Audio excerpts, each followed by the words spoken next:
Hola, me llamo María Ruiz, soy fotógrafa y trabajo en el medio Pie de Página, que es parte de la red de periodistas de a pie.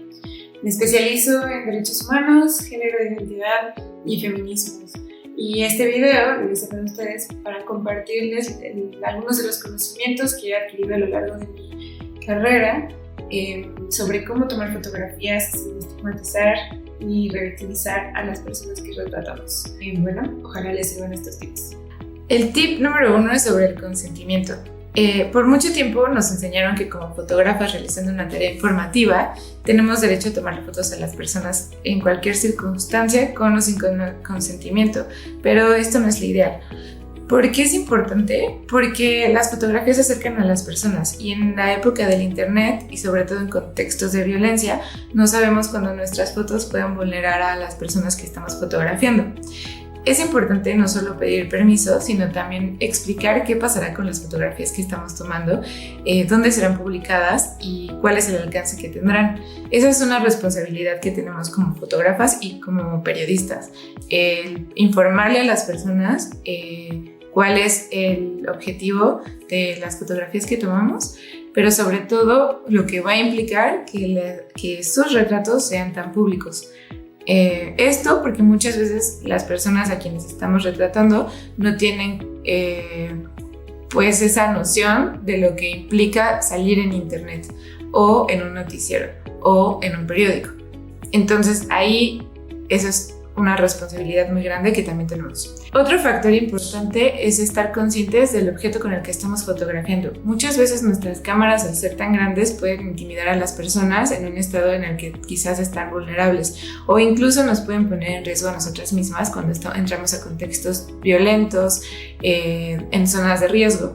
Por eso es importante estar conscientes de que hay un montón de objetos que podemos usar para tomar fotografías, desde una cámara más pequeña o incluso el celular, y que quizá esos objetos que son como más pequeños nos pueden ayudar a tener fotografías más íntimas o podamos tomar fotografías en zonas donde no podríamos sacar una cámara.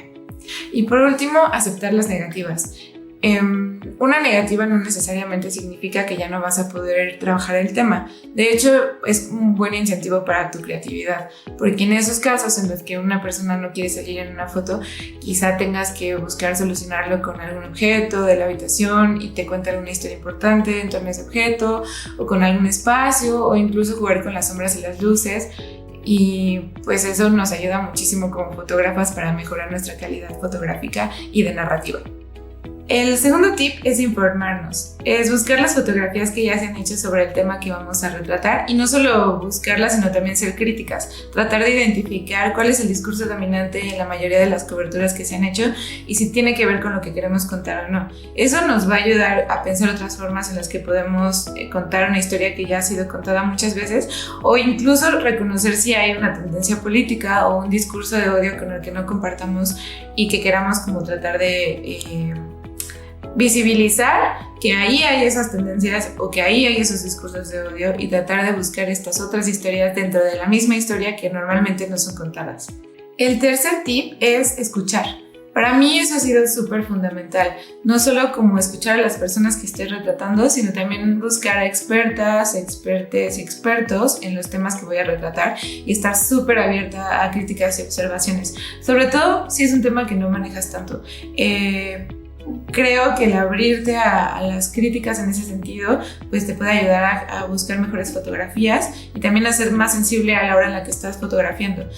Algo que a mí también me ayuda mucho es mostrar las fotos después de que las tomé a quienes las retraté y preguntarles si se sienten cómodas o si no se sienten cómodas con la foto que hice, si les gustaría salir en otro espacio o si ya no les gustaría que se publiquen esas fotos, pero quizá les gustaría que les tomes otras fotos, hacer de la fotografía algo más colectivo y no solo como algo autoral.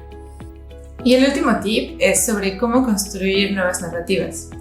A mí me funciona mucho un esquema que me compartió en un taller el fotógrafo Francisco Matarrosas. Este esquema es un triángulo que incluye 3 aspectos: el tema, la estrategia y el formato. Con tema se refiere a qué es lo que queremos contar, ¿no?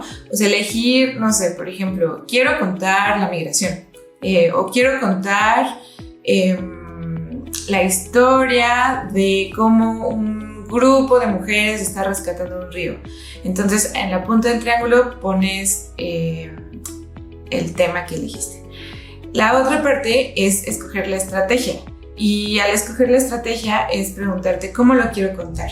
Es decir, quiero hacer una serie de retratos en el río, quiero hacer unas intervenciones de los retratos con fotografías del río, o quiero hacer fotos grupales, o quiero hacer, es decir, quiero hacer una serie, o quiero hacer paisaje, o quiero tener fotos como más íntimas. Entonces ya dentro de tu esquema ya tienes el tema y el cómo quieres contarlo. Quiero tener fotos de cuando están limpiando el río, qué es lo que va a conformar como esa historia. Y por último es el formato en el que quieres retratar esas historias o esas fotografías. Y con formato me refiero a si lo quiero hacer con cámara digital, o lo quiero hacer con cámara análoga, o quiero hacerlo con fotos panorámicas, o quiero hacerlo con Polaroids, ¿no? O sea, como todo esto es lo que te ayuda a contar una historia fuera de las narrativas ya establecidas, y que incluso nos ayuda justo a aprovechar el internet, buscar también quizá otros medios impresos, tratar de pensar nuestras fotos más allá de lo que siempre vemos, más allá del Instagram o de los medios tradicionales, porque también a la hora en la que escoges un formato y escoges una estrategia, estás también dando como un discurso no solo personal, sino que también puedes incluso hablar con la gente que estás retratando y acercarte más a lo que esas personas están tratando de decir o están tratando de expresar.